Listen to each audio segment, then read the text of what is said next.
दोस्त अगर तव्हांखे इज़त नथा ॾियनि न त यादि रखजांइ टे ॻाल्हियूं तो में थी सघनि थियूं। मां दावा सां थो चवां टे ॻाल्हियूं तो में थी सघनि थियूं।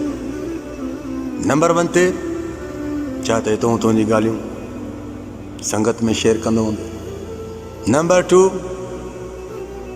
पाण खे उन्हनि खां वधीक होशियारु सम्झण वारो हूंदे। नंबर 3 उन्हनि जी ॻाल्हि खे अहमियत न ॾींदो हूंदे। इहे जेकर टे ॻाल्हियूं तो में हूंदियूं टिनिनि मां हिकिड़ी बि हूंदई न पोइ तुंहिंजी इज़त न कंदा।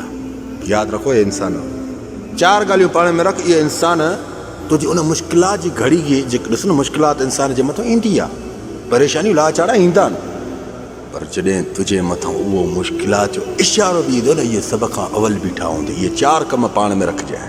नंबर 1 ते हमेशह पंहिंजी ज़बान ते सच रखजांइ। नंबर 2 दोस्तनि जी ॻाल्हि खे अहमियत ॾिजांइ। नंबर 3 गुस्से जी हालात में कॾहिं बि उन्हनि सां न ॻाल्हाइजांइ। नंबर 4 कंहिं दोस्त में मफ़ाद ऐं मतिलब न रखजांइ। यादि रखजांइ इज़त बरक़रार रहंदी। जज़ाकल्लाह ख़ैर। मां सलाम।